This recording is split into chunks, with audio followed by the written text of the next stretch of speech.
გამარჯობათ, მოგესალმებით ვირტუალ ტელემაყურებლებო და დამს რესპუბლიკაო, შალვა რამიშვილის შოუ იწყება. ახლა როცა თქვენ უყურებთ ჩემს მონოლოგს, უკვე ცნობილია მეორე ტურის წინასწარი შედეგები. თვითმმართველობის არჩევნების მეორე ტური მაქვს ხედველობაში. მოკლედ, თუ ახლა ღარიბაშვილი ტელევიზიით გამოდის და ამბობს, რომ ხომ ვამბობდი რადარებიდან ნაცმოძრაობა გაქრებაო, ესე იგი მოუგია ნარმანიას.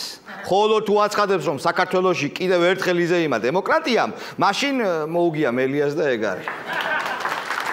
გაიმართა დებატები მელიასა და ნარმანიას შორის. მელიამ ნარმანიას თავხედურად უთხრა, რომ შენ რა დამოუკიდებელი კანდიდატი ხარ, ახლა ბიძინამ რომ დაგირეკოსო და გითხრას 12-ის ნახევრამდე მანდიდექი გაუნძრებლად იდგებიო.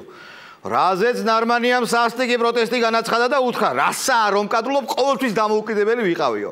ამ დებატების დამთავრების შემდეგ ყველა დაიშალა, მელია წავიდა სახლში, ჟურნალისტებიც წავიდნენ, წამყვანიც მარტო ნარმანია იდგა ტრიბუნასთან 12-ის ნახევრამდე ყოველი შემთხვევისთვის.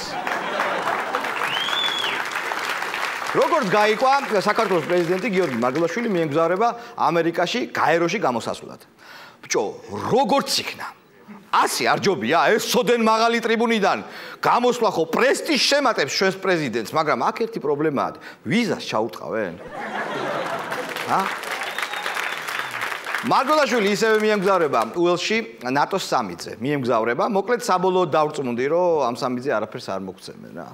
რამე პრასვეტი რო იყოს, ღარიბაშვილს ჩაასწრებდი ახლა. ძალიან გაუმართლა ღარიბაშვილს, რომ საფრანგეთის ყოფილი პრეზიდენტი სარკოზი დააკავეს. ახლა ვინც არ უნდა დაიჭირონ, ღარიბაშვილი იტყვის, ევროპაში სარკოზი დაიჭირეს და დიდი ამბავი მე თუ ეს დავიჭირიო, მაგრამ ყველაზე მაგრად მაინც თემურ ქეცბაიას გაუმართლა. ახლა საქართველოს ფეხბურთის ნაკრებმა ვისთანაც არ უნდა წააგოს, გამოვა ქეცბაია და იტყვის, ბრაზილიამ წააგო 7-1 და მე რო წავაგო დიდი რამეო. კვირის სუპერ ნიუსი იყო ის, რომ ბიძინა ივანიშვილი GDS-ზე პოლიტიკური შოუს წაყვანას აპირებს. ამბობენ, რომ მისი თანაწამყვანი იქნება ეკა ბერიძე. ჩვენ შევეცადეთ წარმოგვედგინა თუ როგორ იქნება აი ამ შოუს პრემიერა. ნახოთ ვიდეო. ყურადღებით ვიწყებთ 5 4 3 2 1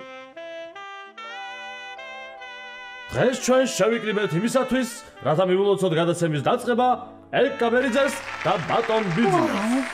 თავმოდანო ეკა, გვიხარია რომ დაბრუნდით ჟურნალისტიკაში და გთხოვთ წარმოგვიდგინოთ ბატონი ბიძინა. აბა? დიდი მადლობა, ვერც კი წარმოიდგენთ როგორი ბედნიერი, მაგრამ ახლა რაღაც უნდა გითხრათ, რაც უნდა იცოდეთ. ბიძინა ივანიშვილი არ იქნება ჩემი თანაწამყვანი. რაო? მე მაინც მგონია რომ ორი წამყვანი არ გაამართლებს. დიახ, ჩვენს ქვეყანას ორი ადამიანი მართავს. პრეზიდენტი და პრემიერ-მინისტრი. ძალიან კარგები არიან ორივე ვგიჟდები მაგათზე, მაგრამ არ გამოდის. ისევე როგორც სახელმწიფოს არ სჭირდება ორი წამყვანი, ორი მმართველი, ასე ვთქვათ, არ არის საჭირო ორმა ადამიანმა წაიყვანოს გადაცემა. ახლა გათიშეთ. და მე მინდა დაგისვა თქვენ შეკითხვა. თუ არ შეიძლება მარტომ წავიყვანო ეს გადაცემა, რა არ მაქვს მე ამისთვის რა? რატომ უნდა ვიყო მე სხვისი ჭრდილის ქვეშ? რატომ უნდა ვიყო მეორე? ან თუნდაც პირველი მეორესთან ერთად? რატომ არ შეიძლება რომ მარტო მე ვიყო წამყვანი, მარტო მე? მაგრამ ალბათ ვიღაც იტყვის რომ მე არ მაქვს ის რაღაც ამ წამყვანობისთვის, აი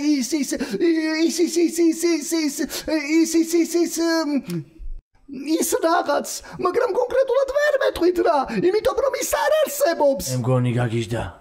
დიახ, ასეა.